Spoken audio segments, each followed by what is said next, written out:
Time now to take a trip across the Indiana state border into Illinois for a check of this week's John's World. John? Well, out of nowhere came two surprises for me this week. The first was a 50-degree temperature drop. So apparently we're skipping autumn and going straight to winter. Now, we were just on the edge of snowfall here in central Illinois, but we did have to dig out some heavier clothing and literally switch the house from air conditioning one day to heating the next. Now, I know it was in the forecast, but I kind of stopped paying attention to those to keep from getting depressed. The other unanticipated event was this: money from the government. Even though I have never grown wheat in my entire 47-year career, the USDA sent me enough money to take the whole family out to dinner at a decent restaurant. Because decades ago, somebody did grow some wheat on land I now farm. Wheat prices this year triggered a modest ARC, that's Agricultural Risk Coverage Compensation. By the rules, that qualifies me for a small payment.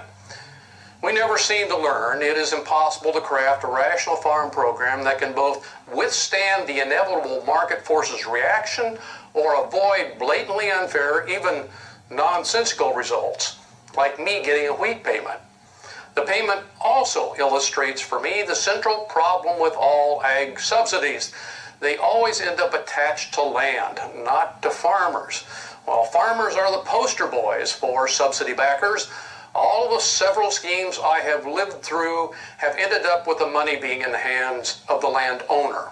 Usually this happens via rents, but economists can demonstrate convincingly that ag subsidies get capitalized or folded into the price of the scarcest input, and this input has always been and will be land.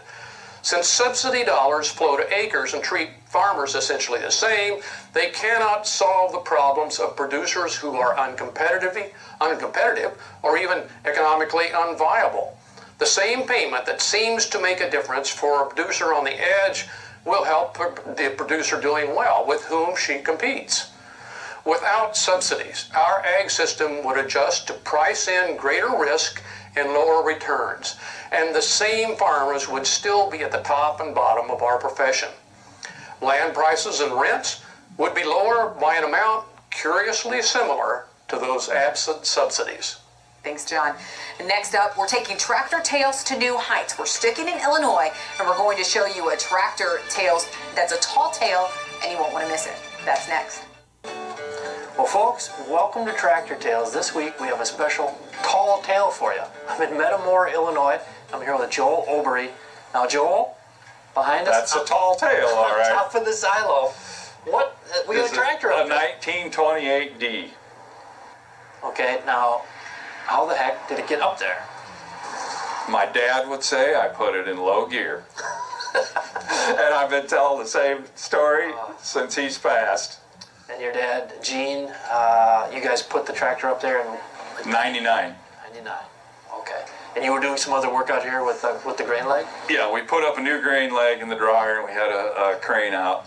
Okay. And so that's when we put it up there. And what made you guys get the idea to put Dad was always going to auctions, and he never took the highway. He always cut through the country. And I don't even know where it was, but he saw a tractor on top of a silo. And he'd come home and he said, I got an idea for you. And I said, what was your first reaction? Oh, I thought it was great. I loved it. So I knew the first phone call I had to make were to Don and Merle Jolliffe in Lakin. Yeah. They were John Deere dealer, and he was all enthused about it too. He said, oh, that's going to be fun. I'll watch for a tractor for you. It was actually a restored tractor, nice tractor, but it was in a fire. The shed it was in burnt down. And I cleaned it all up. I don't know. I put quite a few coats of paint on it because I figured once it went up there, it didn't come back down. One shot at it. Tell us about the day you put it up there. What was that? Well, people knew about it, but they didn't know exactly when it was going to go up. Dad went to the restaurant that morning, like he always does, and told them right after lunch, it's going up. What was the name of the restaurant? Family Fountain in Metamora. And so kind of the whole community came out here. You couldn't get in the driveway. There's people watching that tractor go up. And even the crane operator said, I've done a lot of stuff, but I've never put a tractor on top of a silo.